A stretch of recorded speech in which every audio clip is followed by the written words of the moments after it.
Hey kids, it's time to get some SML podcast all up in that.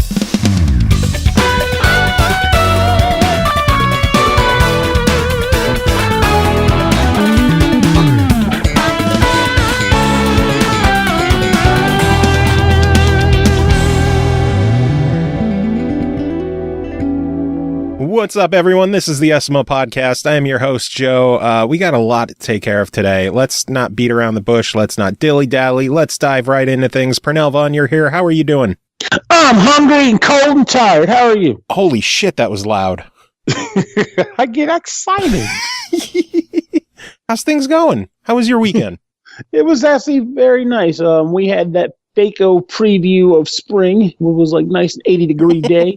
So I spent it eating water ice and walking around downtown Newark, and then played some board games at a friend's house. Oh, and had ramen, because ramen's good. Ooh, and you played video games, right?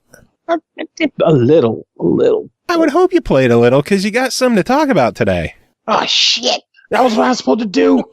Oh, man. Well, I mean, that's why you come on my show. This is Chutherware. I thought I was here to tell you about how nice it was on Saturday. How nice was it on Saturday? So good. So nice. You could see past the clouds. It was bright and shit. Deer were eating from the garbage. It was that good. It was that good. I can't begin. There was no snow on the ground, which means you could see all the pollution and litter. God. It was great. I swear, it feels like for 2 months straight now, we've just been talking about the fucking awful, crazy weather every time you're on.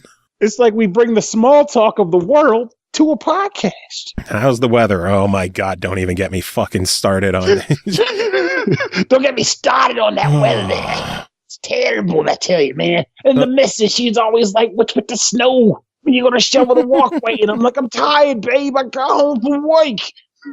Well, instead of chatting about weather, let's chat about games. What do you think? That's good. Let's do it. Let's talk about Weather Simulator 2018. Okay, so first game to talk about is called Weather Simulator.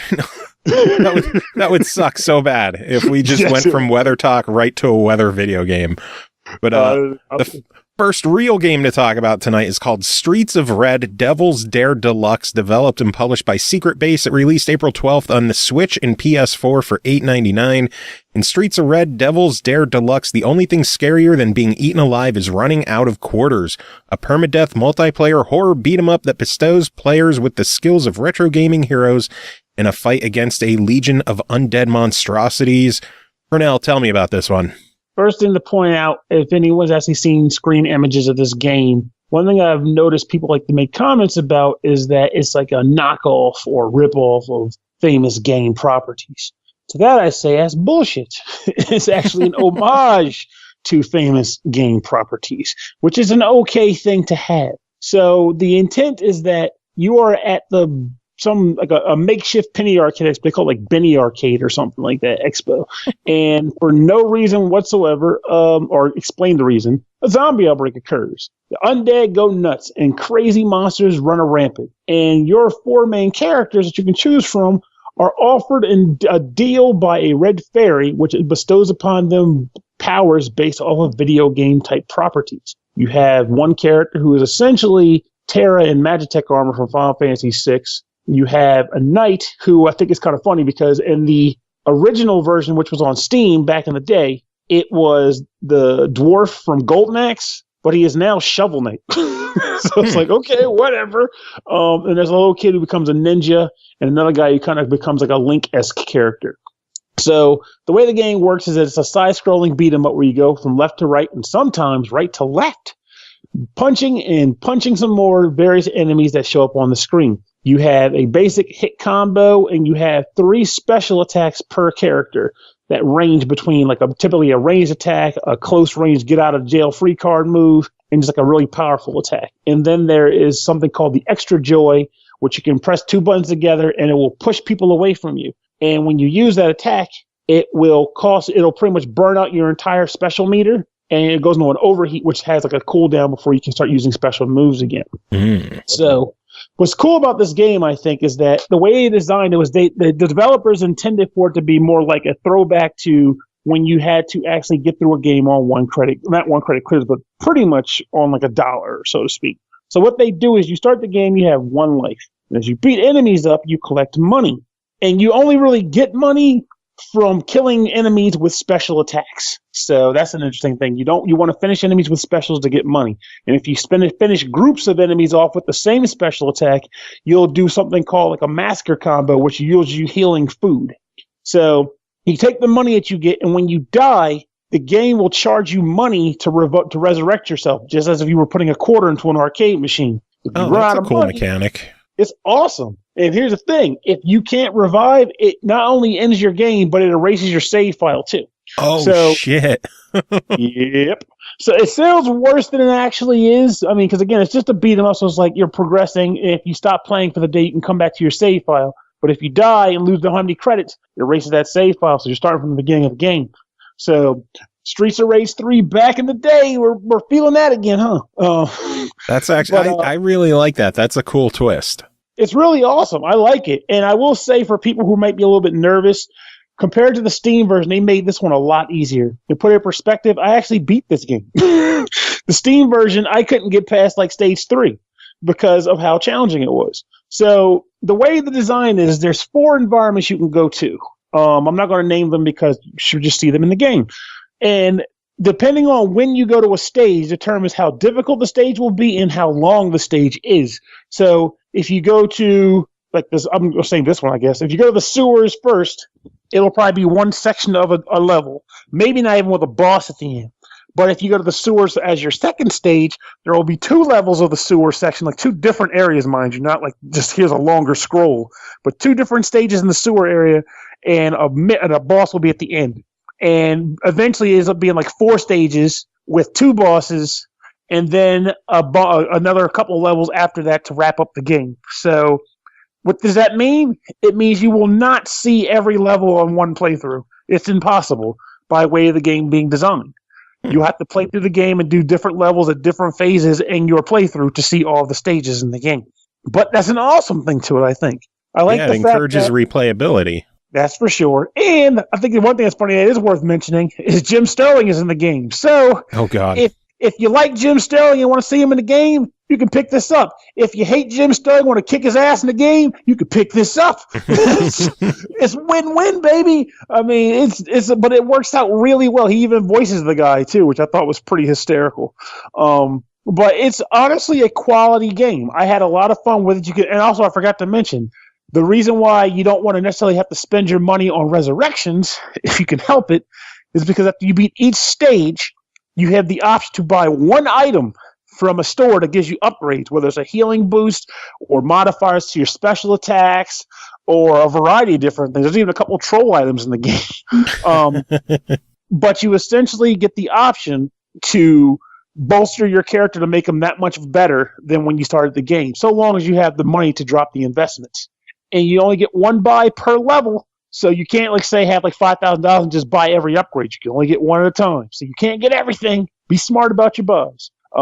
And I think one thing that's cool, that if you want the original PC difficulty, they did add that difficulty as like the hardest difficulty, I believe. And how that works is when you beat I guess they give you less food or less healing items. And when you beat a level, in addition to shopping at the store, you can forego all of that if you want to take a nap and rest. And that's how you get your health back.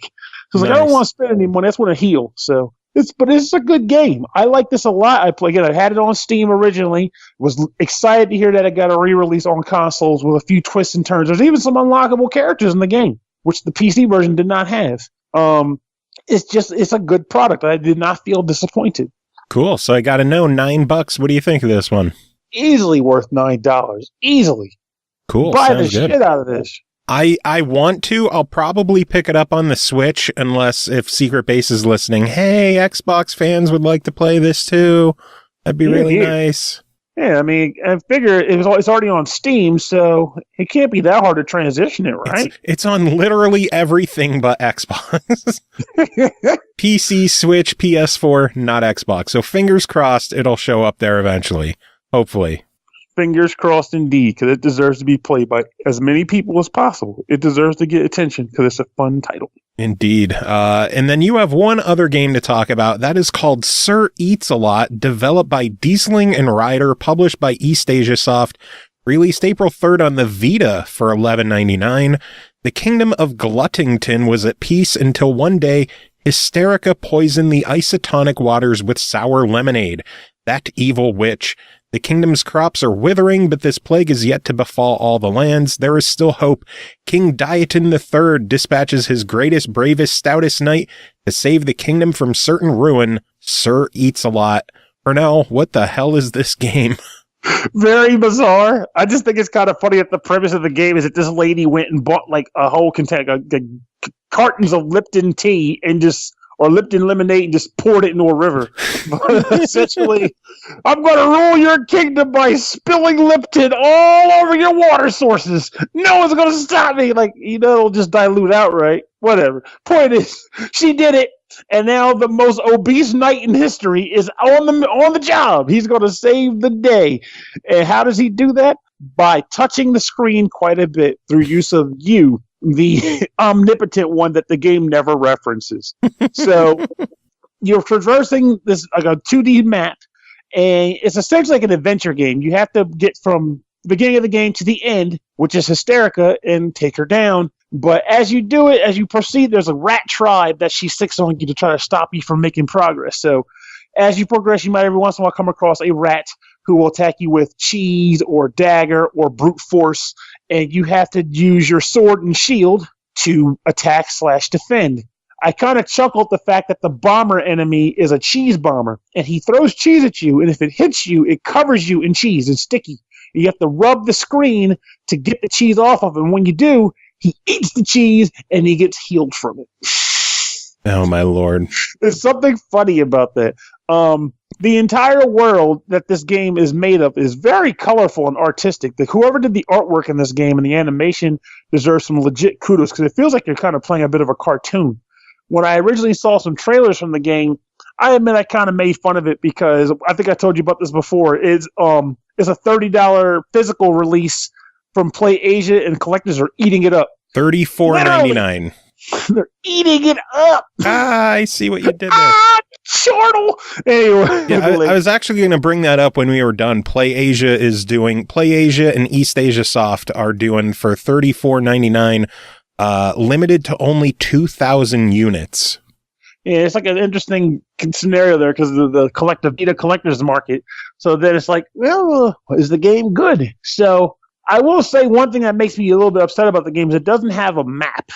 And if there is, I couldn't find it. But reason why I say it is because every once in a while the game will require you to backtrack to do things. And with there being no map, even with a lot of the areas being fairly linear, every once in a while you'll find yourself going, okay, I ended up in this spot that looks sort of familiar, but is it familiar? I don't know, and I got to figure out where I'm going. So you might turn the wrong direction and lose time walking backwards when you didn't expect to, and before you realize that you're going the wrong way, and correct yourself. But I mean, overall, I won't lie. I had more fun with this than I expected to. I liked solving the puzzles. There's a couple scenarios where the game will kind of force you to use a little bit of dexterity, and I need to explain a little bit of the gameplay mechanic before I get to this. So everything in this damn kingdom is edible.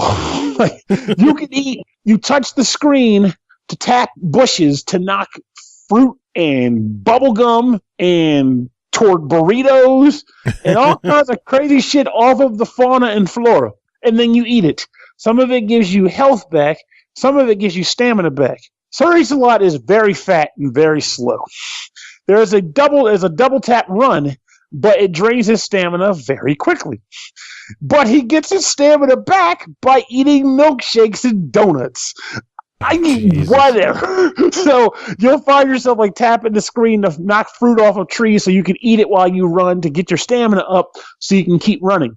So sometimes you'll like double tap just to run long enough to make a double jump or something like that. But other times you'll just have to suck it up and just walk to your location because you're just out of shape and can't make it.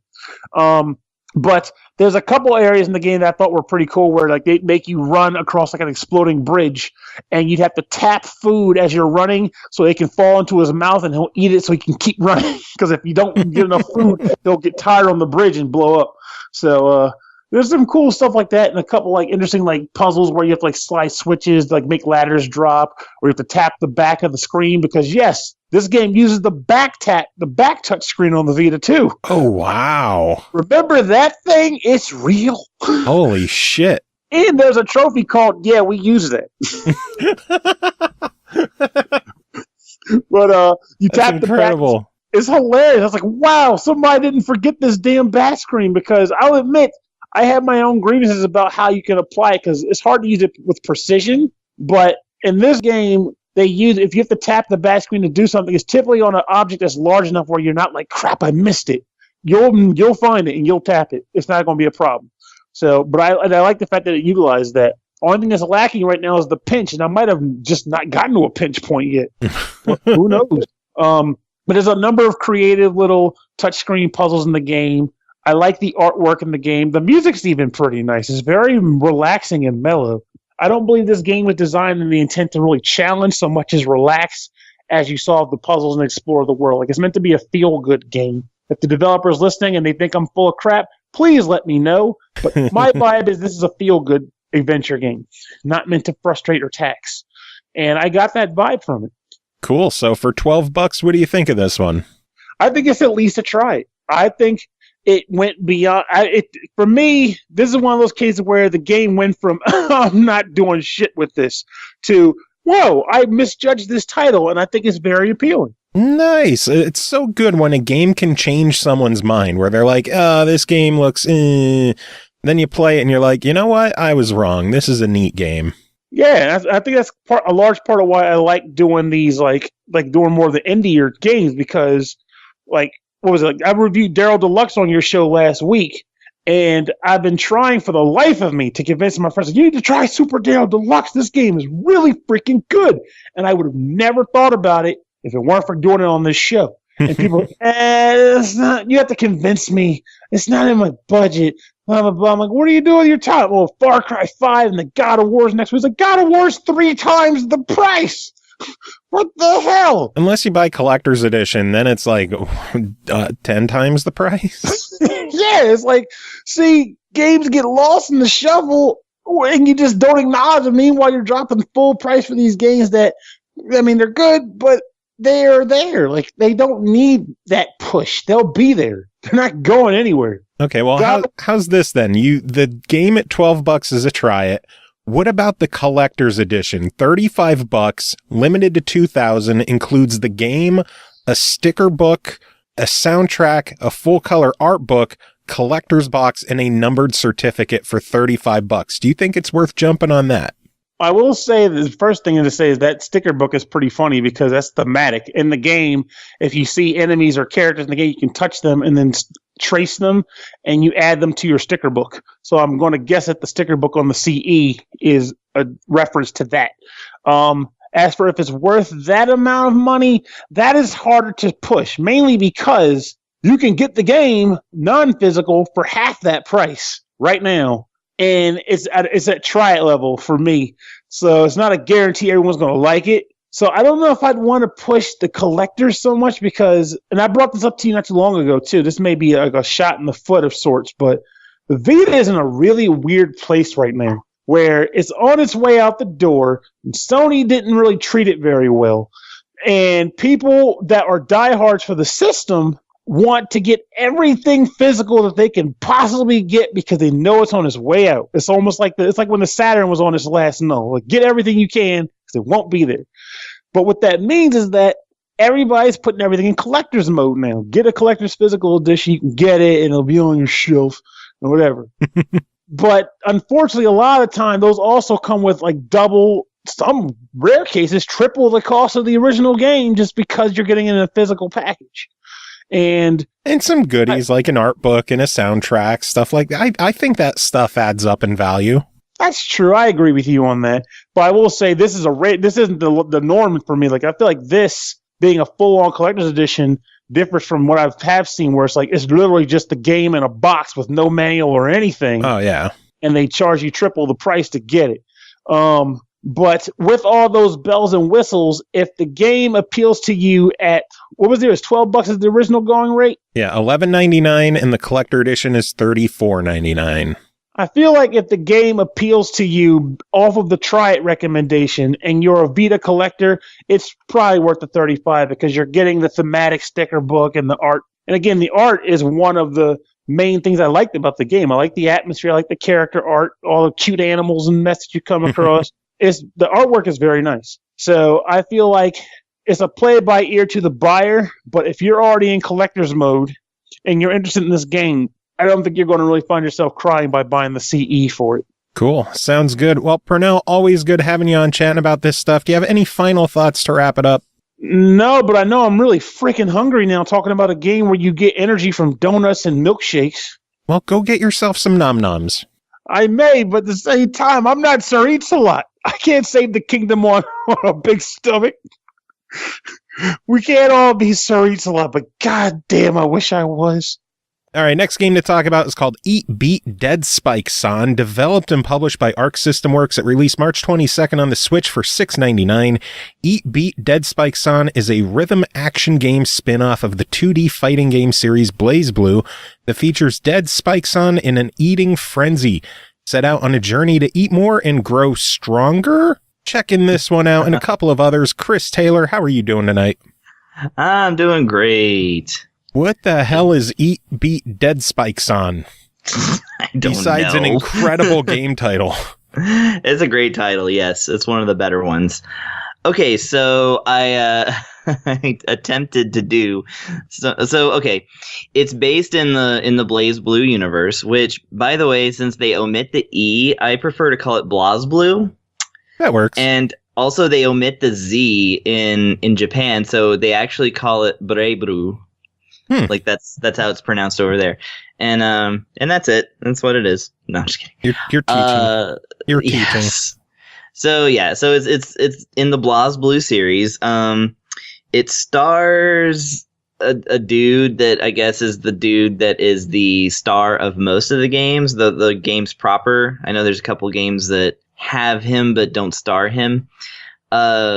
And I guess at some point he had tamed this cartoony looking sharky animal, and it's kind of it's just one of those anime things. You know how like a super serious anime will have like either a whole like side show or maybe even just a couple of episodes where everybody's all chibi and it's all cutesy and it's kind of like a parody of itself. Yeah. That's kind of like what this game is. So it's all humorous. It's nonsensical. There's no story to speak of. And it is a rhythm game that faithfully recreates a lot of the songs from the series. I know this because I at least know the soundtrack. Which doesn't surprise me at all that you know a soundtrack to something. To a game that I have never even seen before. Yes. That is my jam. But BlazBlue is well known for its soundtracks. I mean, this is a great series for music. It's definitely, so they've got 20 songs in here, and they range from that kind of J-metal where they got like the dual lead guitars and like those heavy drums and like, you know, maybe even and the strings in the background, you know, you totally understand those chord progressions. Like sounds like the opening to a badass anime pretty much every time. Yeah. It ranges from that into J-metal with dual lead guitars, heavy drums, and recognizable chord progressions and melodies that you'll recognize from a badass anime. It's literally the same kind of song 20 times. But it's a very, very good song. And like I said, the charm of this thing is the actual rhythm portion. It's really simple for a rhythm game. You basically have two buttons. You can opt for the left and right shoulder buttons or the A and left buttons on either side of the Joy-Con or the Pro Controller. And basically this DeadSpike-san, whom you have on a leash, I guess you keep your shark silhouette creature on a leash, is just dragging the hero around like he's just completely helpless, and he's eating all the ice creams and the sushis and, you know, the what have yous that are in his path, and each one corresponds to a part of the rhythm, and the rhythm is either the one button or the other button. And so you push the left and right, you know, to the rhythm with an asterisk. You actually, like, in the game's default setting, for some reason, it seemed like it was way too ahead of the beat. So I was just basically not listening to the song and just focusing on the visual. And then I pulled up the menu, and the menu actually has a where in the beat do you want the button press. And if you put it like, it starts off all the way into the left where it says you have to push it quickly. So that keeps the buttons ahead of the beat. But if you put it in the middle, it's pretty much right on beat. And I was like, why didn't you just start it in the middle? Because that makes so much more sense. So if you're thrown off by this game, check the options and set that thing to your comfort. Because by default, it wasn't that appealing. But then once I set it in the middle, I was like, oh, okay, this is the game. I'll have to do that because I actually picked the game up myself. I played the demo of it, which had two of the songs on there, and I really enjoyed the demo. And it's a rhythm game, which I love, so I decided to pick it up. And the timing just always felt weird to me, and I never thought to look into the calibration in the settings because I figured it's on a handheld. It should just be calibrated. Right. That's what I was thinking. But yeah, and it's the same on the TV. It's like, it's exactly the same. So I was like, well, all right. I guess that's just, I don't know. I can't explain it, but at least it's fixed. Yeah. It's a fixable thing. And you can even set it to where it's way slower than the beat, which sounds like a nightmare. I don't know why you would do that. Well, it's not that it's way slower than the beat. It's to make up for the calibration settings and the audio lag with modern day surround systems. Yeah, so season to taste, and you'll enjoy this. You'll enjoy this this wacky little rhythm game. It's 20 levels, it's 3 difficulties. I personally didn't really see any challenge until I put it in hard mode, but once I put it in hard mode, it was very satisfying. I quite enjoyed even though it's just 2 buttons, it kind of works like Taiko Drum Master in that sense. Like it even has those little segments where it's just free form, where you just tap the buttons as fast as you can for bonus points. Yeah.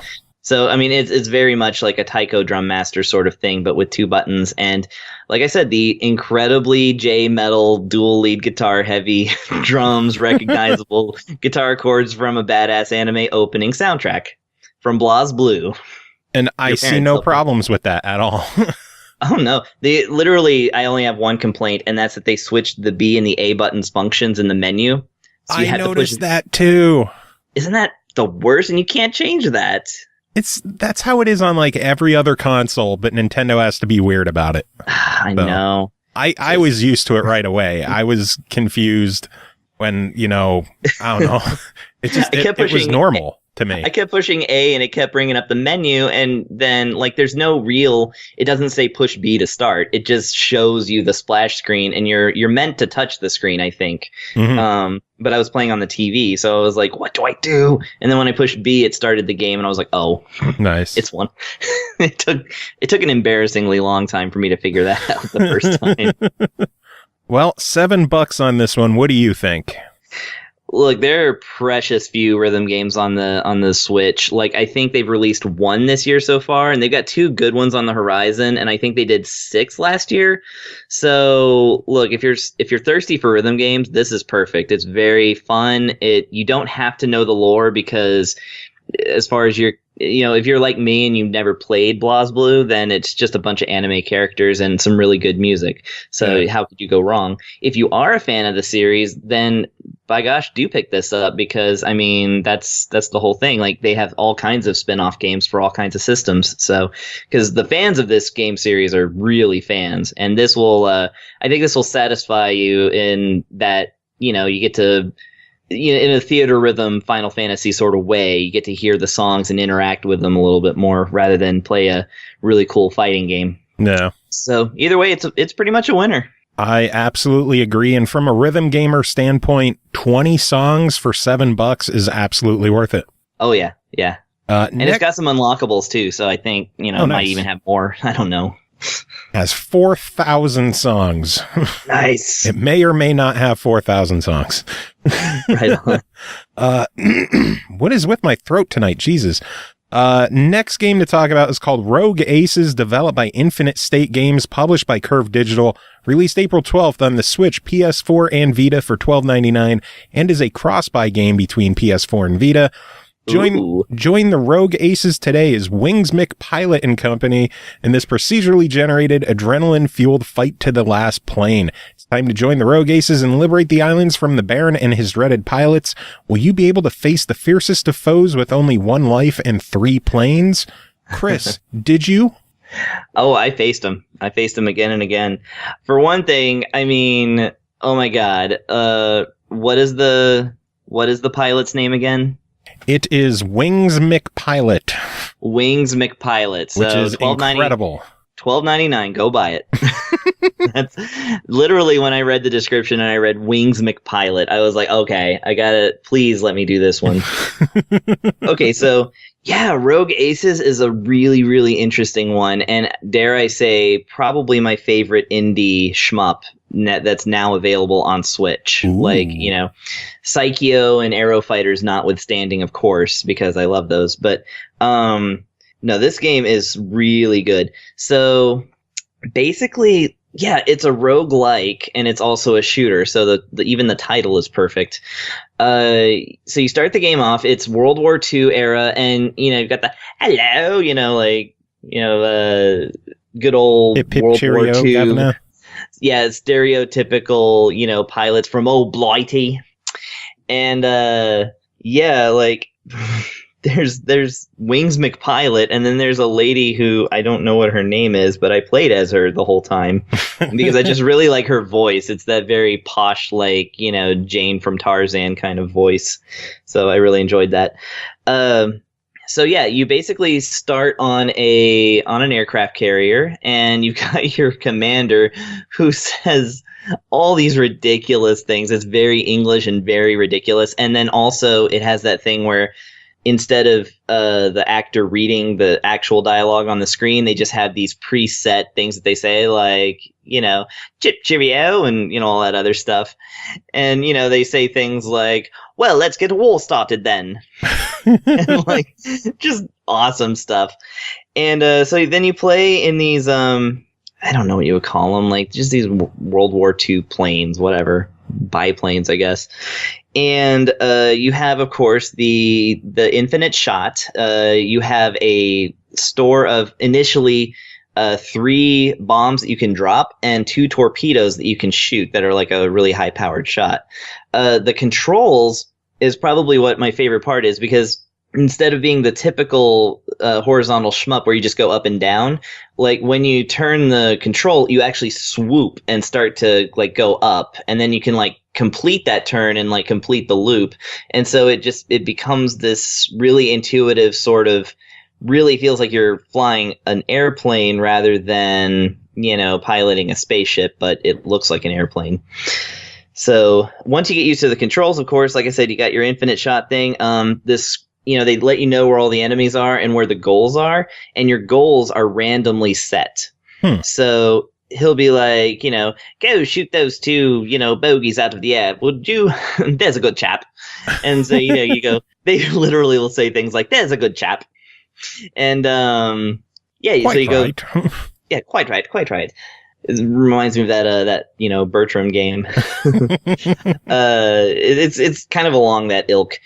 So yeah, then you shoot the airplanes down, and then it tells you to take out an ammunition dump, tells you, you know, eventually you'll come up with something a lot more challenging where you have to take down planes full of paratroopers, and then you have to take out all the paratroopers. And every time that you defeat a challenge, you then have to make it back to the aircraft carrier, and thank God there's an auto land button. So like you don't have to land it, you just have to get near it and then push, you know, B at the right time, and it'll auto land. And then it, you know, fixes you up, restores all your ammo, and then sends you right back out again. There's no level breaks. So you just keep doing this stuff, and it goes on a day-night cycle. So like that's how you kind of know how many levels you've done, is like how late it is. And I've never had it change scenery on me. I've gotten through like 10 challenges in a row and never saw like another scene, but they keep setting things up over in the land that you go over to shoot. So, you know, they keep it fresh. And yeah, it's just like a lot of fun. It's pretty darn challenging, but it's really cool because like it handles it somewhat realistically, because if your plane blows up and your pilot escapes, if you land in the water or someplace that's relatively safe, then it just lets you go to your next ship, and you have 3 ships that you see right there on the boat. But if your pilot like lands on the ground and like dies or something like that, then you actually die, and then you have to start the whole game over. Ooh. However, and this is the kind of roguelike I really enjoy, you gain levels that stay with you as you start the game over. Nice. And each new level gives you like certain, I think, passive power-ups, as well as the ability to select a power-up that's sort of, it randomly generates 2, and then you can just pick from the 2, and then you get to go into the next fight with like that extra boost. That's pretty neat. Yeah. So $13 on this one. What do you think of Wings McPilot? This could easily be a $20 game, and I would be singing its praises. So yeah, shmup fans, check this out. This is a unique title. I have never played anything like this, and it's really fun. It's good for like shmup people. It's good for people who, you know, just enjoy getting out there and seeing how far they can get. And like I said, you gain levels through it, so you're eventually, you know, going to have this really high-powered ship, I imagine. Nice. Well, a couple of minutes ago, you mentioned some shmups, and you mentioned Aero Fighters, so that leads us into our next batch of games. We have 3 Neo Geo Arcade Archives games to talk about, and we'll start off with Aero Fighters 3. As usual, console version developed and published by Hamster. This one was out March 14th on Xbox One, Switch, and PS4 for $7.99. Unmatched high-speed fighters fly on their advanced reciprocating planes to fight. Aero Fighters 3 is a side-scrolling shooting game from 1995, released by Video System. 10 teams comprised of 14 humans and 2 animals have gathered from around the world and are flying on high-powered reciprocating engine planes such as the Zero Fighter to save the world. Chris, tell us about Aero Fighters. It's a kind of inaccurate description. It's not side-scrolling. It's vertically scrolling. So, because that's Aero Fighters, that's how it goes. Oh, that's their description. Nah, okay. Well, Aero Fighters 3 is another chapter, of course, in the fantastic Aero Fighters series, the one that more or less spawned Psycheo, although Video Systems is a little different from Psycheo. They kind of like split off and were both kind of developing side by side. So this is, of course, a sequel to Aero Fighters 2, which I mentioned contains some of my favorite instances of like bad and awkward English. This one is sadly much improved. So the writing is far better, but you still get in good jabs. Like old Spanky the dolphin is back. The first ever dolphin pilot, I think, is how he describes himself. And the first stage has you destroying the Capitol building. And he says, the Capitol was destroyed. Well, what can you do? And it has, which is just a normal, natural reaction to the Capitol being destroyed. Yeah, if you're a dolphin who is a pilot. Mm-hmm. And then it has little, bizarre lines like that, but nothing like fry to Paris and save the city from destruction, or one of my favorite, put a fish in yo mouth. Oh God. Anyway, I love Aero Fighters. So what's different between this one and 2, besides the new translation, is that you now have you have 4 different countries to choose from, and it's up to a 2-player game, so you can play 2 players simultaneously. However, you can't mix and match them exactly like you could in Aero Fighters 2. They have to be from the same country. So when you choose like Russia, that's Spanky the dolphin, and you're also choosing like these bizarre Russian teenage girl twins, I guess. I don't really know. And their special bomb is that they send a gigantic Petrushka doll out there. You know, the dolls with the little dolls inside of them. Yeah. And it just completely wrecks everything, and it's kind of great. So the one thing that I love that's a special touch is that like each country has its own currency, that like your points, if you get instead of like just dollar signs, like it might be, yen for Hien, the famous difficult and lonely ninja, or in the case of Spanky, it's F for fish.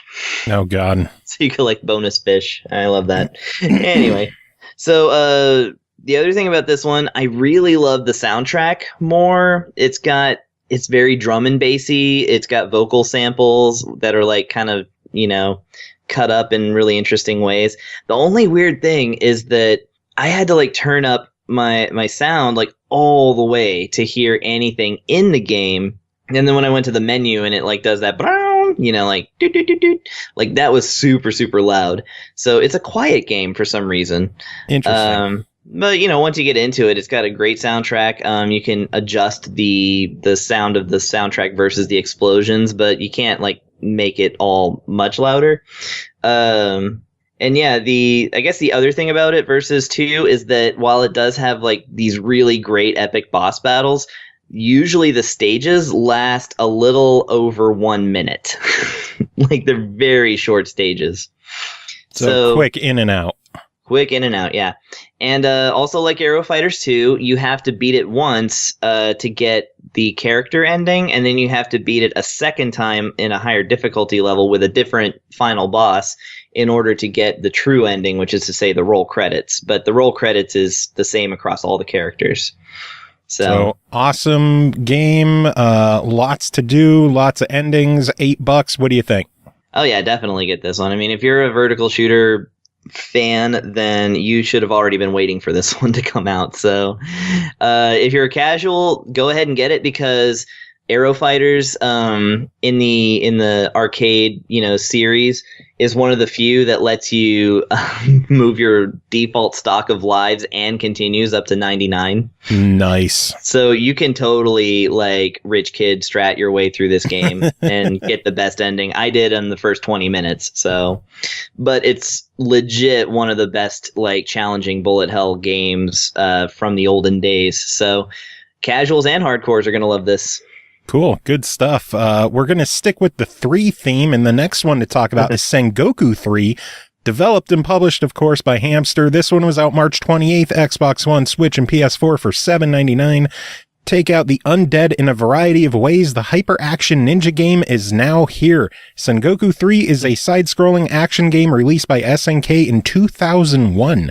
In order to purge malicious souls, shinobi travel the world to defeat the undead, cut, smash, throw, and use weapons, as well as ninja arts and ultimate ninja arts in this hyper-action ninja game. I checked this one out because I had it on Xbox, and there was a little snafu with the code, so whatever. Oh, no. Shockingly, this is a sequel to the first 2 Sengoku games, which means this is another side-scrolling brawler. There's 4 characters you could pick from the start, though as you progress through the game, you are able to unlock others that you can play with. Each character has their own unique attacks, weapon attacks. They have special attacks that you could hit down twice and then one of the 2 attack buttons, and it does, I guess those are the ultimate ninja arts and the ninja art attacks. The game starts where you're able to pick from 3 different stages. As you complete those 3, it opens up to more stages that you're able to go through. It's fun. It's Sengoku. It's more of what you expect from the series, though I will say I've played all 3 of the Sengoku games. This one is the most frustratingly difficult of the 3 of them. Oh, man. Oh, boy.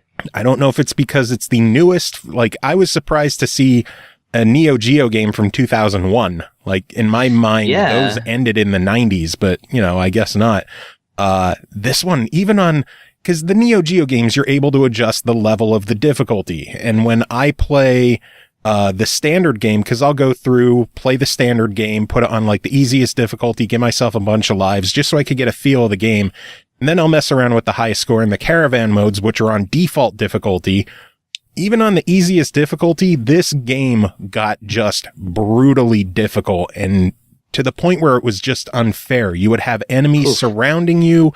They would have I don't want to say unblockable attacks, because there is no block in the game, but just attacks that you're not able to get out of the way from. It's just attacks that will always hit you no matter what. They have invincibility frames where you can attack them and it does nothing. Oof. They surround you, they ping pong you around. It is just frustratingly difficult. Out of the 3, sadly, this one is probably my least favorite because of the difficulty. It's the most polished. It has the most characters. It is easily the most advanced of the 3. It's just difficulty-wise, it is not balanced properly. $8 on this one. It's still a lot of fun though, and if you want to find Sengoku 3 anywhere else, it's going to cost you hundreds of bucks. So $8, I still give it a try. It's still fun. It's still enjoyable.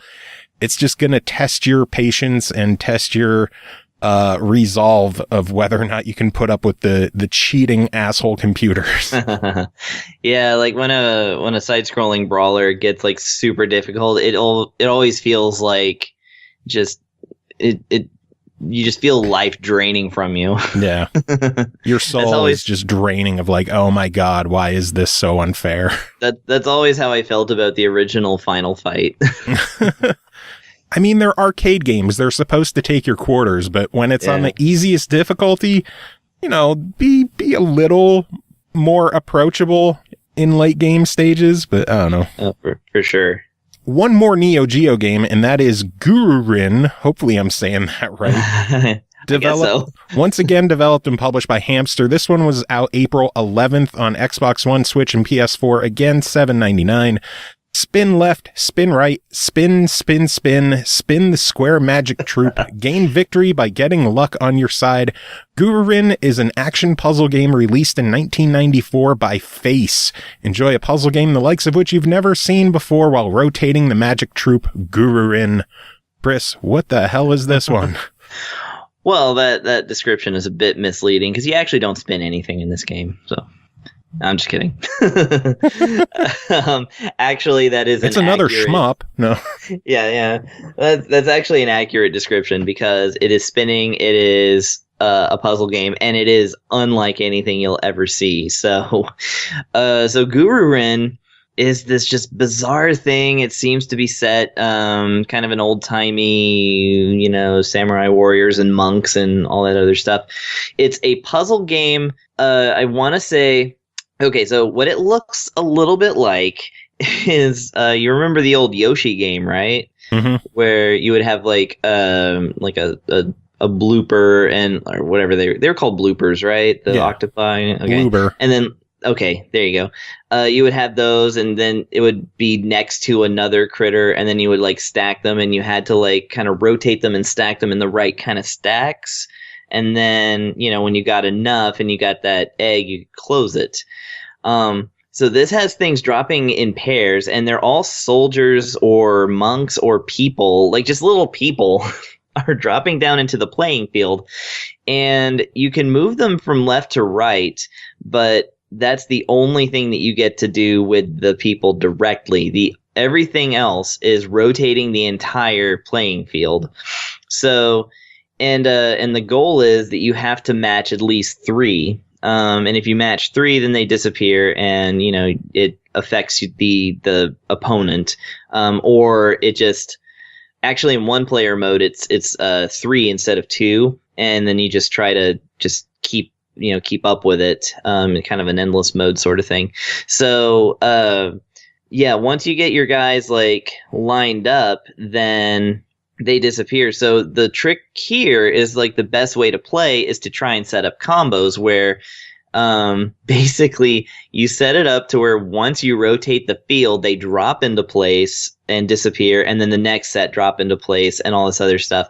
The game's attract mode shows like a really awesome way of doing this that I could not duplicate in the actual game because this game is this is one of those brain melting kind of puzzle games. Like, I feel like this is how I felt about Wario's Woods when it first came out. Is that I understand what is expected of me, but to actually do it, I'm gonna have to play this for like a year before I actually get good at it. And the computer opponents do not care about that. They're gonna murder you. So. Yeah. It took me a very long time to beat the first level, and I think it was a fluke. I think they actually accidentally bombed. And it's like a little kid who's like, please don't hurt me. So you're like, oh my God. Yeah. And then you go up against a pig who appears to be chopping meat. So it's good. It's got that really over the top wacky, like, humor that you would expect on a Neo Geo or like just an obscure Japanese sort of game. But yeah, this still, like, I tried and tried, and I never failed to have fun with it. Like, it was actually really fun and really interesting.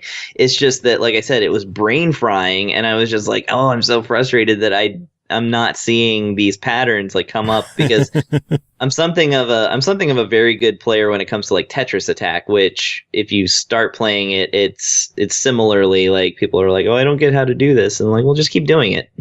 You'll eventually get it. Yeah.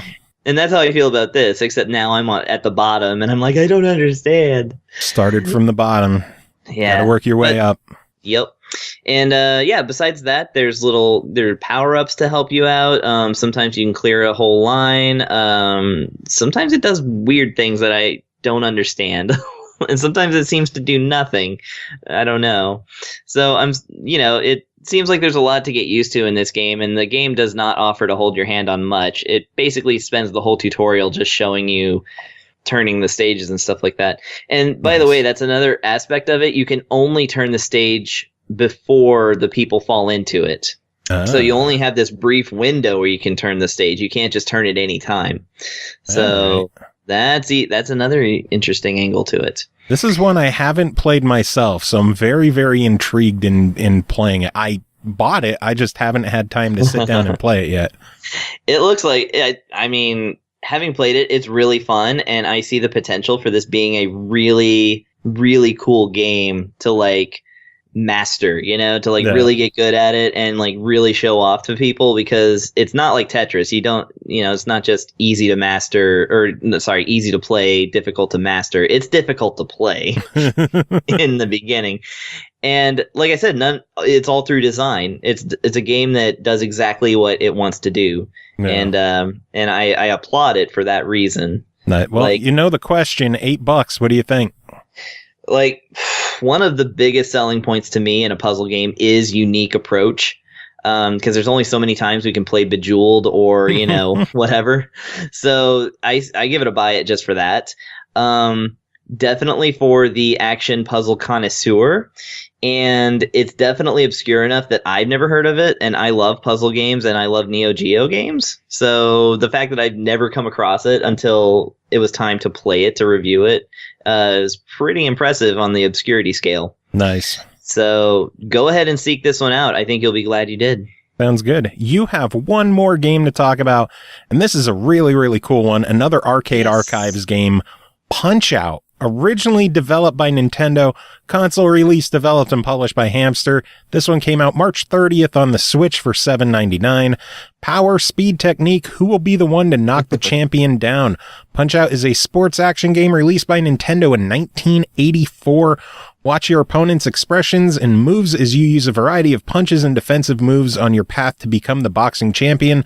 The game became extremely popular with the double monitor setup, including intense boxing with dynamic graphics. Chris, tell us about the arcade version of Punch-Out! Finally, the arcade version of Punch-Out! My God.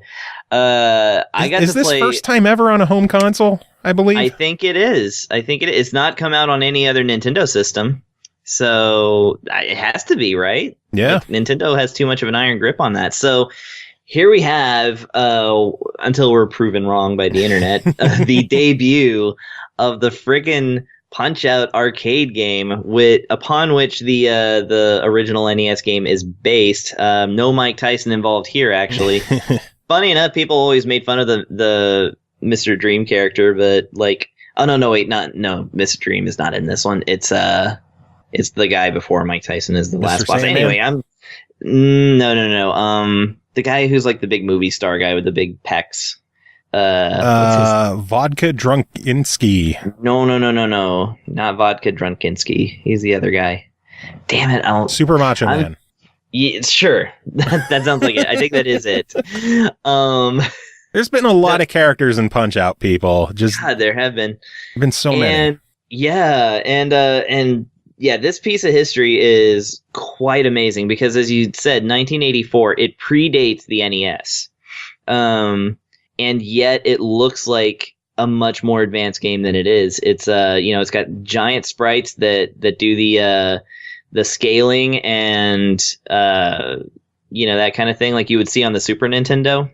Your character is a 3D sort of, like, the way they handled it before they came up with the NES version is that a Little Mac is actually just, I guess, is just Mac because he's the same size as the other boxers.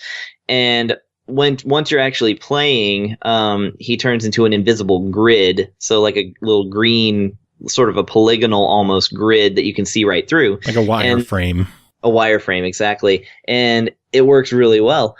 The game is a little bit, like, if you're used to the NES version, then you'll have to get unused to it because this game is actually a lot more demanding in terms of strategy and being able to dodge and counterattack. So, and the enemies, of course, this being an arcade game, are much harder, except for, of course, good old Glass Joe, who still there, still, holding up the front line. But yeah, you'll see a lot of characters you recognize. Piston Hurricane, you see Bald Bull, of course. They're because of the large pixels that like scale, like when they come up closer in the screen and like shrink back, they actually, to me, looked a little disturbing. I was like, these guys look really rough and ugly, but I guess that was the whole point. But yeah, so there's a couple of little quirks on this one. Like I said, the playing style is different. You can you basically run up a meter in order to use your super uppercut, and you can still, of course, do the timed punches to sort of like knock them down immediately. But it's not just all about that. There's a lot of like just good old basic pugilism going on here. It also has voice acting. It announces every punch that you do. It does. It does. That becomes a little bit of an amusement for sure. But yeah, so it's basically, like I said, it's the original Punch-Out. As like, I got to play it, the actual arcade version. The last time I got to play that was, I think, 2012, and it is pretty much exactly like I remember it. So it's a very good piece of history. And what I loved about this version is because the original arcade game was dual monitors, they have a bunch of different ways that you could set up the screens on this. I think nice. The default is one on the left, one on the right. Of course, because it's a Hamster game, they have an option where you could tilt or spin the screen. I can't, what the fuck is the word? The tablet. The Switch, the gamepad. Yeah. Gamepad, that's the word. Holy shit, what is wrong with me tonight? You could turn the gamepad on its side and have the vertical orientation of, the normal top monitor and bottom monitor, or they also have it where you can have it, in the normal horizontal layout, but with the monitor still top and bottom. You just have a bunch of dead space on the side. But wow. I enjoy the fact that they have those different options for how you have the monitors, and this makes me kind of hopeful that maybe we see a Play Choice 10 one of these days. How fucking awesome would that be? I know, right? Then Get again, on it, Hamster. Then again, they're already working on doing the Versus games. We've already covered Versus Mario Brothers and Versus Super Mario Brothers, and I know they confirmed Excitebike's on the way as well. So, I thought it was already out. It's just on the way, huh? Did Excitebike come out? I don't think it did. Maybe it didn't. Maybe I just saw it in the coming soon and bookmarked it or something. Maybe. Oh, there's been so many. Hamster has been on fire with all these releases, as you could tell, given we are reviewing 4 of them back to back to back to back. Oh, yeah. So Punch-Out, Arcade Archives Punch-Out, $8. What do you think? Because in my eyes, this is a hearty buy this fucking game. Because there's no other way to get this game besides buying an arcade machine. Yeah, exactly. I mean, if you have a Switch and you don't have this game in your collection, then what are you doing? Yeah, seriously. What's your problem?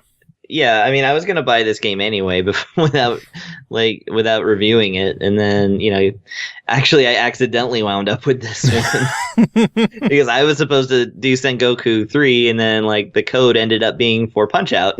Yeah, I was like, hey, that sounds good.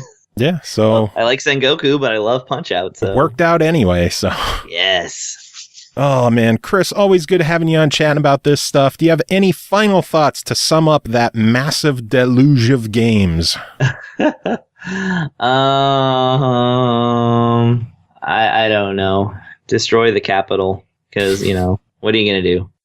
All right, next game to talk about is called Regalia of Men and Monarchs Royal Edition, developed by Pixelated Milk, published by Crunching Koalas, released April 12th on Xbox One, Switch, and PS4 for $24.99. After your father's passing, you inherit a wondrous land far, far away. There's a catch, however. Your realm is drowning in terrible debt. Now, through some good old-fashioned adventuring, you have to return your family seat to its long-gone greatness. Checking this one out and phoning it in, of all things, Len Stuart. How are you doing, buddy? Hey, I'm doing good, Joe. How's it going with you? It's going. We're going to try making this phone thing work. Yeah, this will be interesting. I don't do phone often, but when we have to do it, we got to do it. So let's see how this goes. But how is Regalia? What is this game? Regalia is strategy RPG, and I love strategy RPGs, and this one doesn't fail to disappoint. I really like the story. The story is really good.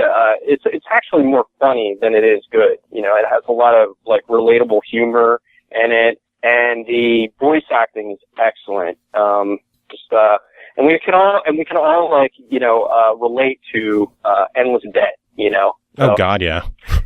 Yeah. The characters, I feel like they feel like more genuine than a regular like RPG. Like without all the natural stereotypes that you usually see, you know, which is really cool. Kickstarted. It was Kickstarted, like my RPG, like Pixel Noir. You just got to get that plug in. Yeah, it has twice as many Kickstarters as us, you know, but they actually met their 90K, you know, thing, whereas ours, we wanted a 90K goal, but we never reached it. The first time around. Oh, yeah, next time you'll get it. So what all do you do in Regalia? Basically, it kind of works on like a way where it's timed. So you have like days of time where you go through and you try to meet objectives before the debt collector comes and either throws you in jail or takes your money. It's basically like a time-based. There's time-based objectives, so you have to like explore a certain number of regions, and there's like, and each region has like combat, like kind of like a choose your own adventure type of thing, or like a rest area. I really like the choose your own adventure type things because I kind of grew up on those Lone Wolf series by John Denver. Hell yeah, man. I fucking love those books. Yeah. So it had like those and like certain objectives in the game, and I thought that was really cool. And it would like either throw you into a battle or you could get like rewarded instantly and get all kinds of loot. It was pretty neat. I was going to say another thing that's really cool with this too is that you have like a social link type of thing, kind of like in Persona, where like the people that you have in your town you can grow relationships with and, you know, better parts of the town by talking with them, become more friendly with them. I thought that was pretty cool. Oh, that's neat. Yeah. So you mentioned getting thrown in jail. If you get thrown in jail by the debt collector, is that game over, or are you able to work your way out? Oh, no. It's game over. It's not often you see like a hard game over in a strategy RPG. Yeah, well, yeah, you do. You do if you die. Yeah, but then you just pick up at like your last save or the battle starts back over. It seems like it's more final in this, though.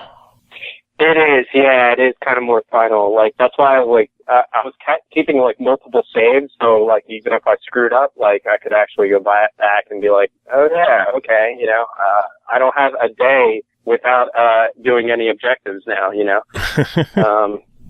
Yeah.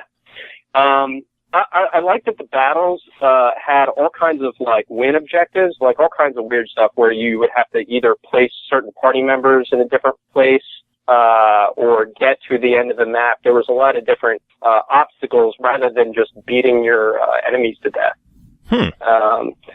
Yeah, and it also had some bonus objectives too. So you could actually like go in and say like, if none of your party member dies, you get like half as much, half as much more experience than you would normally get, and like other loot and stuff like that too. Pretty neat. That's pretty cool. Yeah. So I'm hearing a lot of good stuff about the game. Are there any negatives that you had? Any issues? Yeah, I actually thought that there was really two things that kind of bothered me. The load times. I'm not sure if this is just in Xbox or all consoles, but the load times were just like really staggering to me. Yeah. I did like in the load times though that it would teach you more about like the mechanics of the game, or it would tell you a summary of what just happened in the story. So if you just went through a story part, and it went through a ton of dialogue, and you get to a loading screen, it'll actually tell you what just happened in that scene. I thought that was pretty cool. But the load times are crazy. I just couldn't take it after a while. That's a bummer, but I guess load times could always be worked on, right? Oh yeah, all the time. I mean, it's definitely something that's probably better in other systems. I do have an older Xbox One, so that could be the issue.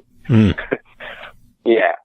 Also, the UI selection was kind of weird. Like, I like the design of the UI, like, going through the different systems in the game, but I felt like the UI selection was, like, really hard to see or notice. I couldn't see where my cursor was to go to different options in the menus. It was kind of annoying. Now, overall, those sound like fairly minor gripes for the game. Is that pretty much it that bothered you?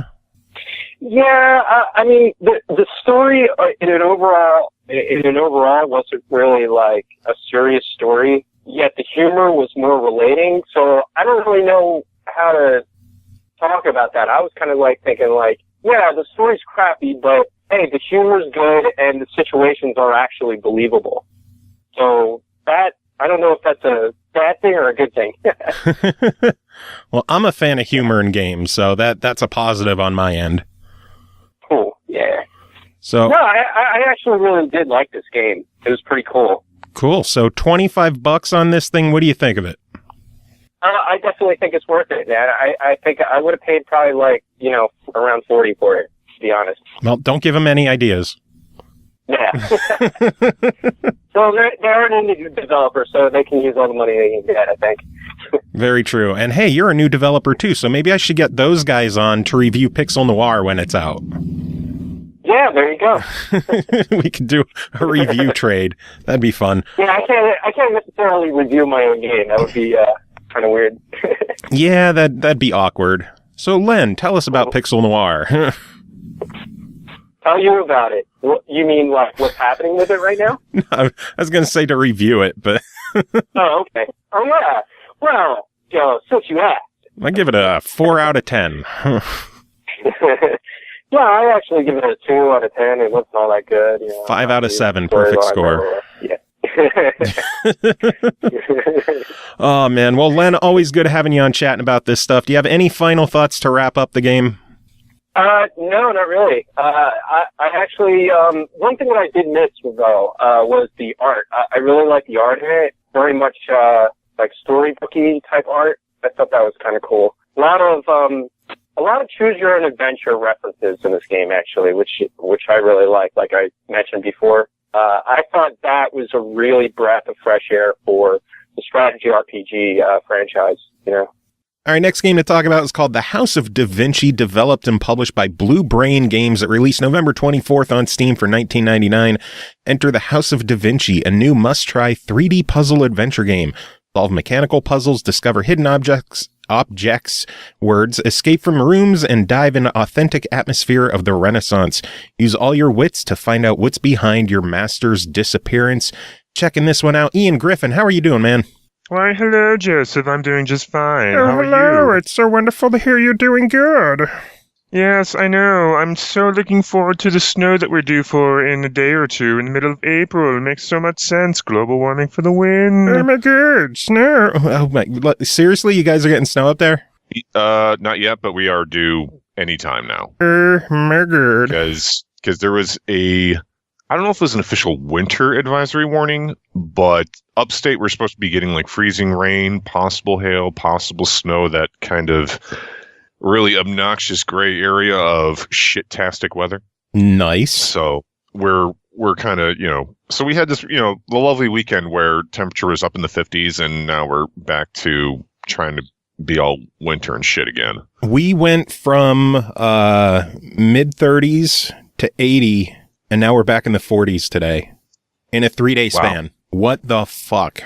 Yeah, we didn't get up to 80s. Oh man, I could have gotten so much yard work done. Maybe it was high 70s, but it was up. Like we had the air conditioners running because it was hot in our place. Yeah, for us, we only got up to like the low mid 50s. Yeah, and that was just like Friday, Saturday, and now we're kind of down in that 30-ish range again. And like I said, we're supposed to be getting snow sometime like tomorrow, Wednesday. And there's all sorts of weather. Yeah. Well, speaking of things being cool, how's the House of Da Vinci? Segue, huh? Yeah, I know, right? I really enjoyed it. It kind of brought me back to like the old style, like puzzle games I used to really get into way back when. If you're, I'm trying to think, because there's a game that a lot of other people like referred to called The Room, not to be confused with the horribly craptastically funny movie by Tommy Wiseau. Cinematic masterpiece.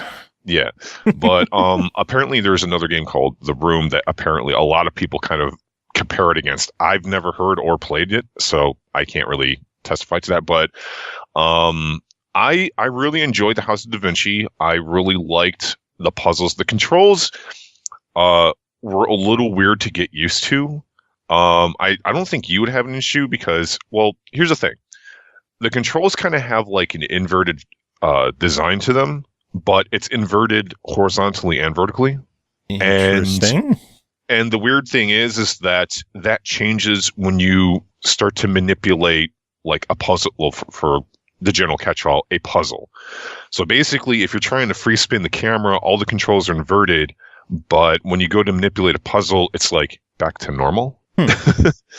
Quote unquote back to normal. Is there anything in the settings for that? Well, yeah. I mean, you can invert the camera, but everything reverses itself again. So, like, I know you usually prefer working with an inverted camera. Goddamn right. Well, yeah. So just free looking the camera around and everything. Like I said, it does it horizontally too. So that kind of gets a little bit to get used to. But the thing is that, like, for me, I kind of around like, oh man, okay, well, hold on, let me invert the camera. So I switched it and moving the free camera around, but as soon as I had to go into a puzzle, everything's backwards again. Oh Lord. So you have to deal with the setting both ways. I mean, it's like, which would you rather have the camera set to when you're doing whatever? That is very weird. I wonder if that's just a glitch that no one has ever brought up before. Well, you kind of get used to it after a while.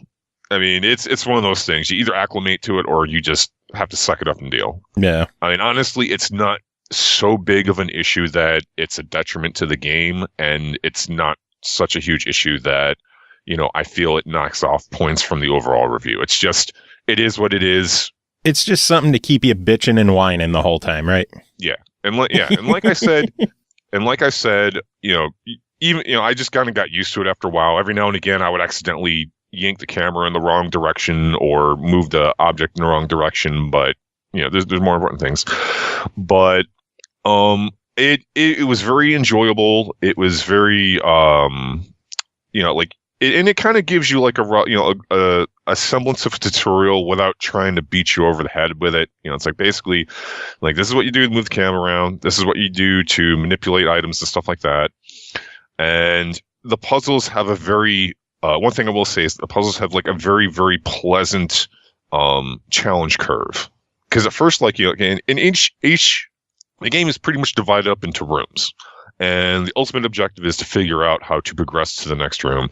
And the number of puzzles and how they interact with each other and how, and trying to figure out the sequence in which to order to do this, in order to get that, in order to unlock this, in order to open that, until ultimately you can leave the room. It's very, a very pleasant and a very smooth, heightening of difficulty. Because the first few puzzles that you run into, I mean, they're pretty easy peasy, to kind of get you into the move and everything like that. But by the time you're at the end of the game, like, I wouldn't quite say the puzzles are mind bending, but it kind of, you end up developing a mental checklist of things you have to go through in order to make sure that, because I'm trying to, because a couple of times I got stuck, and the only reason I got stuck was because there was something like I just didn't physically see because I didn't pan the camera to a specific angle in order to see something I was supposed to interact with. And in a way, it's sort of my fault because, I didn't look hard enough, but in a way it's almost, you can kind of sort of argue that it might be the game's fault for putting it in such a difficult location. But one thing that the game does strongly emphasize throughout the entire thing, because as you're following after Da Vinci through his workshop and everything, because that's kind of the whole premise of the thing, and that's really just a sidetrack, is that the story in itself is compelling enough to want to keep you going. Because there were a couple times where it's like, man, I feel like looking up a walkthrough just so I can get to the end and see what the story's all about. But I don't want to push out and, because there's that other part of you, it's like, why do you climb a mountain? Because it's there. Why do you solve the puzzle? Because it's there. Because you don't want to be that pussy that, isn't smart enough to figure out the puzzle. No. So, and one thing that is strongly emphasized is, always be observant, always be mindful of everything, always look at everything. And when it comes to looking at everything, there are two very unique mechanics that come into play. And you pick up what I call is the Divinity Gauntlet. It's basically this big, huge leather gauntlet. It kind of looks like the Infinity Gauntlet, but it's made by Da Vinci, hence the name Divinity Gauntlet. But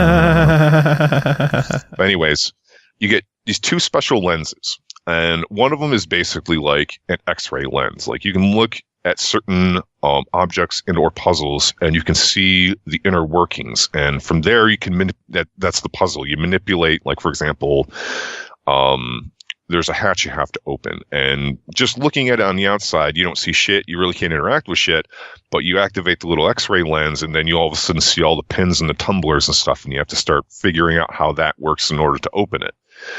And the other lens, which I find to be a very interesting mechanic, it's sort of like a I'm not even sure how to really describe it. It's like a time lens. Basically, you look around, and the mechanic is that if you see these special sparkles, upon an object or something, you break out this lens, you do a little pattern puzzle to activate it, and then you get sort of like imagine like a YouTube movie, but you have the little play slider, and you can manipulate the play slider, and you actually see the events of what happened with whatever specific area you're looking at. For example, you have to figure out how to access a hidden passageway.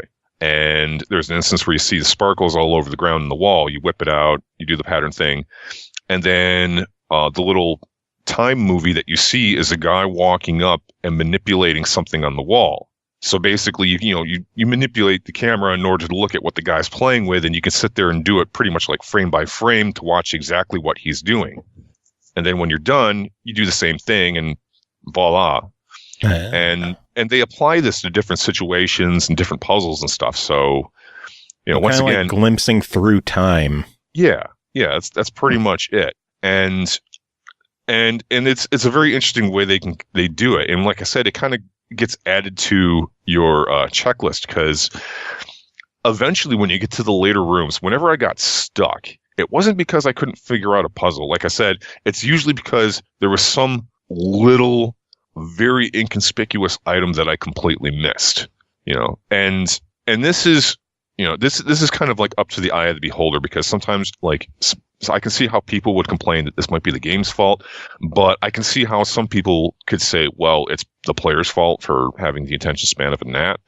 But it eventually gets to a point where it's like you enter the room, wander around, play with everything you can play with, literally look at it from every angle that's physically possible with the camera, look at it with each lens, poke at everything you could possibly poke at, look at everything that you could possibly look at, see if you can manipulate anything that looks like it's manipulatable. Because one of the interesting things about this puzzle game is that the cursor is not context sensitive, which is sort of a catch-22, because on one side, you don't know if something's, if you can play with something until you just sit there and spam click it. So, but on the upside, it presents a challenge in that it's not one of those puzzle games where all you have to do is just wave the cursor around, and the moment it changes into like, a grabby icon, oh, well, that's what I have to play with. And you start poking at it. I mean, basically you really have to scrutinize the shit out of a lot of things in order to figure out what is and isn't affectable. So the cursor isn't just easy mode where if you can't figure out what you're doing, just highlight over everything until it changes. Yeah. I mean, there are some instances where it will change, but it's not like it's a giveaway to a puzzle. It's like you obviously see that this is a lever to be pulled. You put your cursor on it, it turns into a grab hand, so you grab it and you pull it. No. So they're very practical about that. And another thing that's you have to kind of that comes into play is that a lot of items you pick up that go into your inventory, you actually have to play around and manipulate them to transform, for lack of a better word, them into other objects. Like this big, huge, this huge chunk of wood goes into your inventory, and then you start playing with it, and suddenly it turns into a hand crank. Other things aren't quite so obvious, and you have to kind of figure out how they interact with other puzzles. And a lot, and the puzzle design, like I said, the puzzle design is really solid. When I was streaming it, I kind of have like a no backseat policy, but it was really hard for my viewers, and not necessarily in a bad way, to not just like venture out opinions and ideas. It's like, well, what if you do this? Well, what if you do that? Because like I said, there were a couple times where I got stuck, and I'm just sitting there like probably spending like 10 to 15 minutes bouncing from station to station, poking and prodding things. Oh yeah, I was there for a couple of those. Yeah. And I think the only time that I really called bullshit on the game was that there was an instance where I played with something, nothing happened. One of my viewers say, well, that looks kind of odd. Why don't you try poking that? I'm like, well, I already poked it once and nothing happened. So I went back and tried it again, and suddenly, it slid away, something was revealed, and that was like the one piece that pretty much let me clear through a huge chunk of the room, and I was kind of pissed off about it. Not necessarily because like, oh, they figured out something that I didn't, but it's like, like I said, I already tried playing with that once, and 10 minutes later, it's like, oh. Hey, it happens to the best of us, where you just got to keep playing with it until it does what you want it to do. Yeah, and I think that kind of comes to the only con or negative thing that I have to say about the game is that there are some instances where you have to find like, an interactable field that's literally pixels wide. Yeah. There were a couple times where it's like, I know I have to play with something on this, but I can't tell exactly where it is. So I'm just sitting there just blasting my mouse buttons through the desk as I'm slowly migrating the cursor across, trying to find the handful of pixels that will let me do what I need to do. Oh, boy. Well, it sounds like a fairly minor gripe in the grand scheme of things. So for $20 on this one, what do you think about it? I would say if you're a really diehard into puzzle games and stuff like that, I would give it a try it, because the ending of the game itself leaves on a super crazy mega cliffhanger. But I mean, if you have money burning in your pocket and you're looking for something to tie you down, something to keep you busy for a very good chunk of time, I did get about like 9 hours out of it, and for what it had to offer, buy it. I mean, like I said, the only reason I'd say try it is like wait to see if the second part comes out so you can get the package deal. No, I very much enjoyed it. It was a very positive experience. Sounds good. Well, Ian, thank you as always for coming on, chatting about this stuff. Do you have any final thoughts to sum it up? No. All right, moving on. Next game to talk about is called Prismata, developed and published by Lunarch Studios. It released March 8th on Steam for $24.99. Competing against other humans or ruthlessly efficient AI, you'll plan devastating attacks through a series of quick-fire turns. Will you outwit your opponents by striking at the perfect moment, or will you fall victim to a devious trap? Guessing that you fell into a bunch of devious traps. Royal Sefton, you're here. How are you doing? Oh, trying to get myself out of devious traps. So still got more ass than the bear has teeth, my friend. What was that saying again? I still got more ass than the bear has teeth. Nice. So this is the game that you famously went through the toots last week. Yes, I was doing the toots. Did you get beyond the toots this week? I did. I did. So what is this game? Okay, so it's kind of like, it's a little bit of a genre bender, but it's a computerized card game and sort of a turn-based strategy game with resource management and a bit of a light combat sort of thing going on too. I don't really have a name for what it is. I'm already confused. Yes, and you know what? When I saw the video, I was like, you want me to play this? I don't even know if I know how to operate this. This looks complicated. This looks like work. But you know what? It's pretty slick. It's a real slick game. So what are you doing it? Because I'm looking at this. It looks like a card game, but I know when I was first told about the game, I was pretty much told this is not a card game. Right, it looks like a card game. That's sort of the rub. It's not really a card game at all. It's more like a turn-based strategy game that looks like a card game. So, yeah, what I mean by that is you generate these different resources, or they might be your defense. You generate walls and energy barriers or engineers that in turn generate a type of energy that you can apply to create other units. And each turn, you're accumulating these resources. Some will not carry over into the next round, and some you can stack between rounds, and then you spend these resources. You got kind of like a money type resource. You've got this one that's a lightning bolt. They have names for all these things. I don't remember any of the names. It's kind of convoluted, but you accumulate these resources. You spend them to create more units, which in turn create defense, offense, or more resources, and then you plot your attack by clicking on the stack. You can like shift click on a stack of these attackers, for example, and then it does a little sword icon and it gets a count of how much damage you want to do. And then when you commit your turn, you get to pick where that damage goes. Well, your enemy gets to pick where that damage goes, I should say.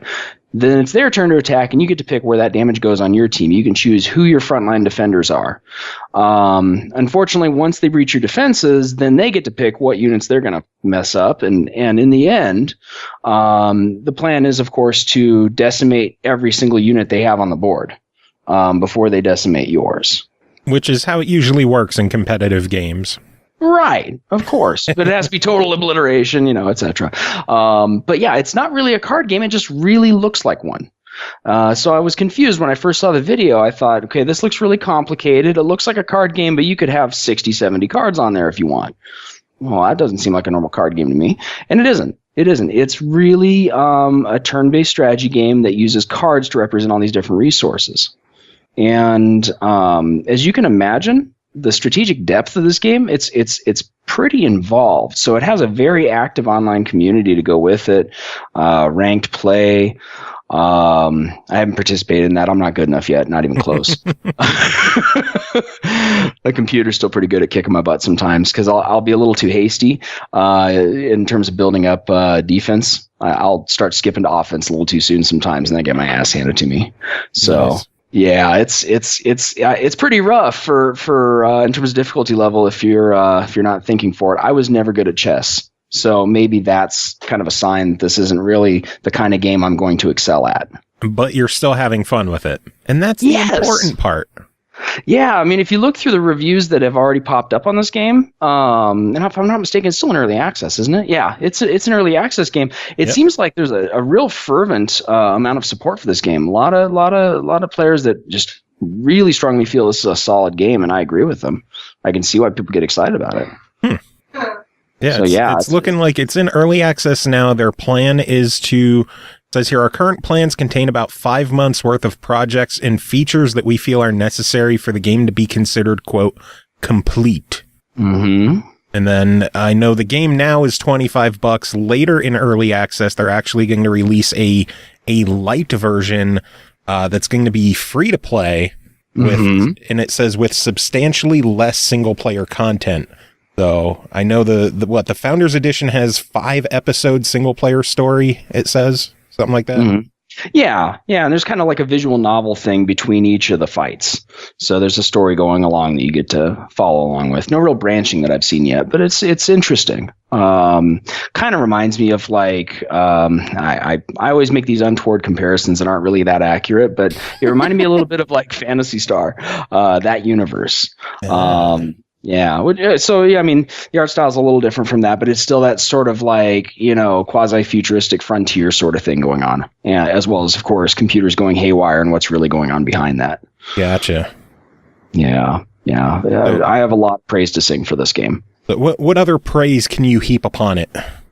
It looks really polished. They've been putting years of work into it, and it shows. I'm not seeing typographical errors, much less anything that really sticks out as being particularly ugly or unrefined. Good music, good sound. The AI is smart. It's just a really solid game. Do you have any gripes about it or any negatives? Because I'm not hearing any. Well, like I said, I mean, I'm no damn good at chess. This is probably not everybody's cup of tea. If you're looking for something a little bit more fast-paced, a little more exciting, this isn't going to be real frantic. And I mean, I really have to struggle to think of something negative to say about it because I had a lot of fun playing it, and I'm going to continue to play it. Nice. So $25 on this one for the full Founders Edition of the game in early access. What are your thoughts on that? What is your verdict?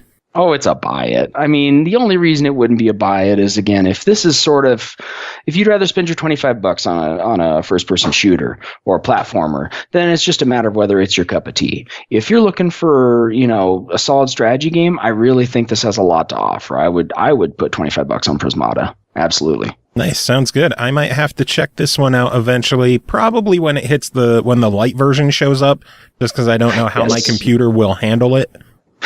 That's one of the things that's also really nice about it. It's actually fairly low resource, not real resource intensive. So yeah, it should play on. I'll check the spec sheet real quick, but yeah, they were saying basically there might be some performance reduction if your graphics chip is more than 12 years old. Yeah, it says extremely old 2006 or earlier graphic chipsets may not support the hardware graphics acceleration used. In this case, the performance may be reduced. Not unplayable. It just might be reduced. Exactly. So yeah, I mean, pretty much any computer could play this at this point. So I might definitely have to check this one out then. It sounds really, really cool. And since there's online play, we could lose to each other. Exactly. That sounds like fun. Oh, man. Well, Royal, always good having you on chatting about this stuff. Do you have any final thoughts to wrap it up? Be sure to do the toots. It always pays to do the toots. The friggin' toots. That's still funny. Never gets old, man. All right, moving on. Final game to talk about tonight. I know it's been a long one. One last game to talk about is called It's Spring Again, developed by Baba Yaga Games, published by Sometimes You, released April 17th on Nintendo Switch for $1.99. It's Spring Again, an educational game for children ages 2 and up. It uses game mechanics to teach children about the seasons. The game is intended to develop associational and logical thinking. By following the hints, children help the seasons change. They learn the order of the seasons and create a melody for each of them with a little help from their parents and the narrator. Checking this one out. Norg, how are you doing, buddy? Fabulous. How are you? I'm doing good. I hear that it wasn't just you that played this one, though, was it? You are correct. But before we get to that, I've got to ask you something. Okay. What is it with you and all of the Russian indie developers getting their hands on you? I don't know. I think this is like the 3rd or 4th game I've reviewed for you now where it was very obviously developed by someone from Russia. And it really struck me because when you introed it and you said it's Baba Yaga Games, Baba Yaga is a Russian folklore character. She's the woman who lives in the house on the chicken lakes. And she's terrifying. One of these days, you should look her up. It's like at least now I know I've been saying it wrong all these years. Well, when I was growing up, that's how it was said, at least by the Russians around me. So yeah, look into that sometime. Was it Heroes Quest? The Sierra game. Do you remember playing Heroes Quest way back in the day? I played either that or Quest for Glory, one of the two. Right, yes, Quest for Glory. That was what the name changed to because Heroes Quest was the name of the board game that had the copyright. Quest for Glory 1. You remember the big bouncing purple Antwerp and everything. Yeah. I think it was in that game, or it might have been one of the King's Quests. I'm getting it mixed up probably. But one of those games had a house on chicken legs. And the character inside the house on the chicken legs was Baba Yaga. You are teaching me things today, and I don't know how to handle that. I feel like such an instructor this evening. I feel like I have to put my glasses down over my nose in order to be able to continue to discuss these matters with you. Anyway. Well, Papa Norgio, tell me. Papa Norgio. Since you're about teaching people stuff today, it's good to talk about an educational game that you played with your child. Yes, my 3-year-old daughter Hope was my demo model for this game, and she dove into it with a fervor that I did not realize she was capable of. And I think part of it was the fact that it was the first time that she got to do anything with my Switch that was not watching me do something else or play steampunk tactical platformer games, which I'm still playing. But she had a ball most of the time with this game. So what is this game? This game is basically an endless cycle of the seasons. And the goal is to give kind of a broad overview of how the seasons work in our world. And it's perfect for a 3-year-old, a 4-year-old, a 5-year-old, maybe even a 6-year-old. 6-year-old might be pushed. I'm trying to think of my oldest daughter. If she had tried to play this a year ago, I think she would have liked it for a little bit, but she'd already be more familiar with how the seasons work and maybe possibly less interested. But I think the thing that would get her the same way it got Hope was the fact that the art style was extremely captivating. Everything had a personality. Every cloud had a face. The sun had a happy face. The trees had eyes. The earth had eyes, and if you touched the earth, it would try to cover its face. It was very cute. The art style was beautiful, and that absolutely drew Hope in when...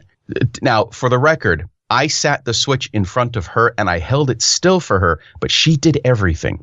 So this was completely driven by her 3-year-old brain wanting to see what things did. And occasionally I would coach her and say, okay, well, why don't you try touching the trees and see what it does? Oh, my goodness, the trees did a thing.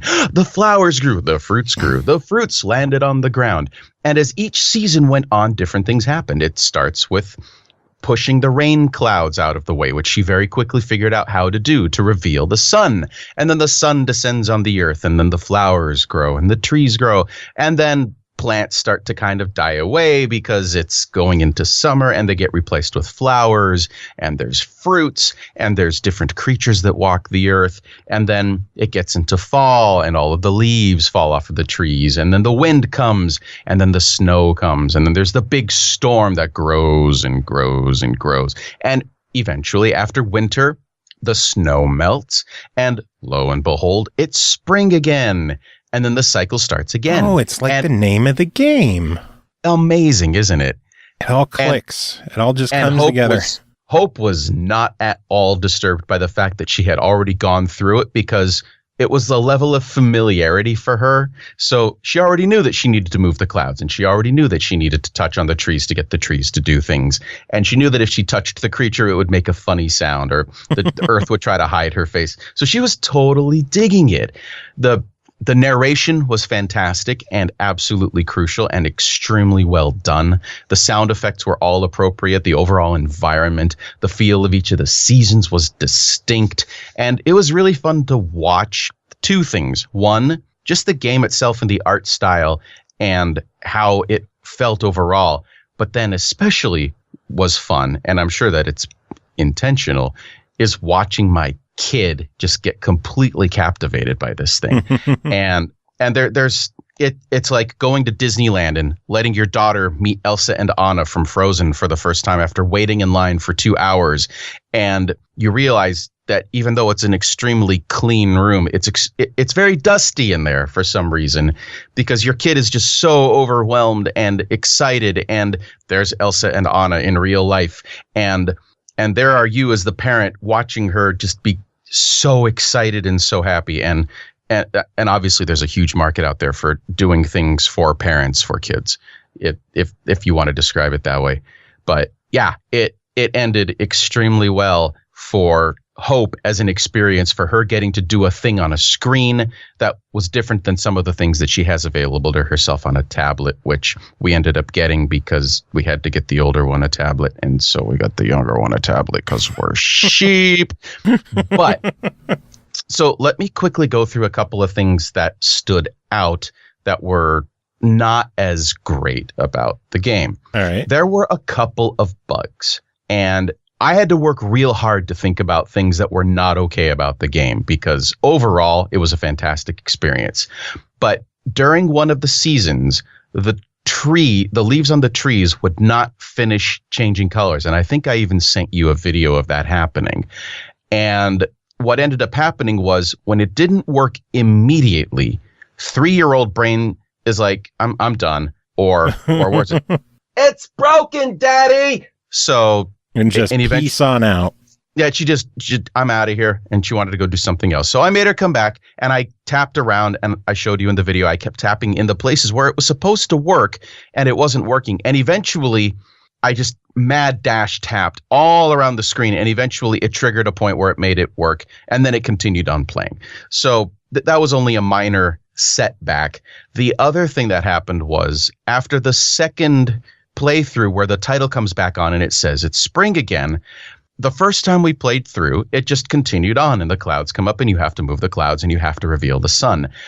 After the second playthrough, it just froze there, and it would not allow any proceeding further.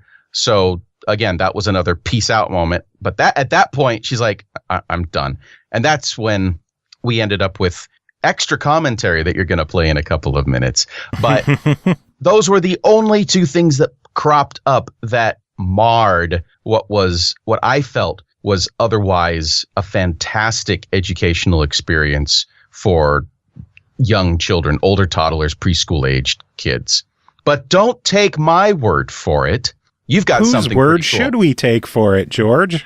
Why don't we take the words directly from my daughter's mouth after my wife interviewed her? So take it away. Hoppy, what do you think of that game? This? Yeah, you like it? Eh? Did you like that game? Yeah. Would you like to play it again? Yes. Do you have anything to say to Mr. Jocam?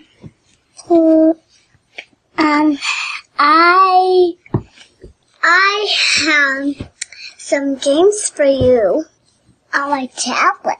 Oh, on your tablet? Yeah. Yeah. Awesome. So I can play my tablet. How many thumbs up for this game? 2 thumbs or 1 thumb? 1 thumb. 1 thumb. Okay. So 1 thumb up. That sounds pretty good for a 3-year-old. For a 3-year-old to even get 1 thumb up is fantastic, because usually it's a finger in the nose. I was gonna make a booger joke and you beat me to it. I'm always going to beat you to the booger joke because I see it every day. Awful minds think alike. No kidding. So Hope gives it a thumbs up. What do you give it? I would say, if you have a preschool aged or toddler aged child in your house, it is absolutely worth having for a couple of reasons. One, it gives you a chance to watch your kid do something pretty cool while learning about the seasons.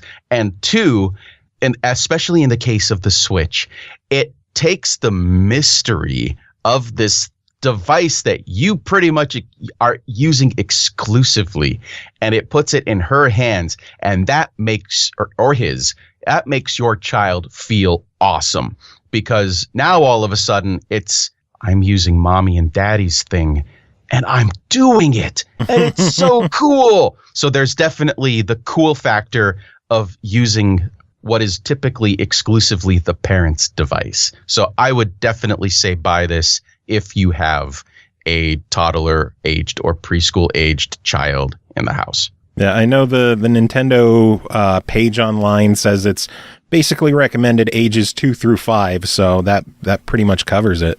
Absolutely. So that's like preschool through kindergarten, a couple of years of preschool. And best of all, that price tag. I didn't actually see what the price tag was. How much is it? $1.99. No way. Yep. Get it. Absolutely get it. For $1.99, you absolutely cannot go wrong with this one. Sounds good. George, it is always wonderful having you on the show. I've noticed you're a little less animated than usual. What's going on? Well, I'm reviewing a kid's game. and it's hard to get as nuts about a kid's game, one. And two, wouldn't it be nice if my child could actually listen to this segment without saying, Daddy, why did you say those things? So go figure, we just had a solid 15 minutes of no profane language, and it felt weird. I don't know what to do. I really don't know what to do. So I think we might have to kibitz about this afterwards. So I think the only thing left to do is ask for final words, and those final words are, George, how many boogers are on your Switch now?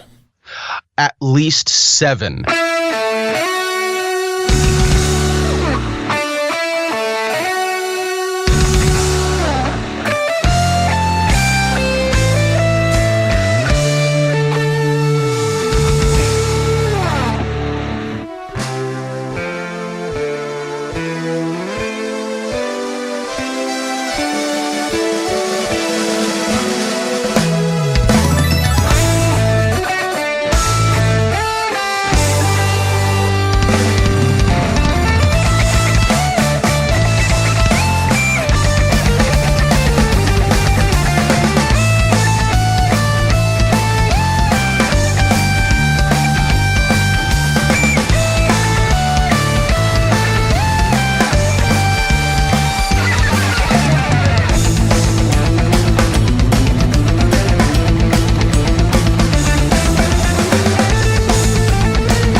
2 thumbs or 1 thumb?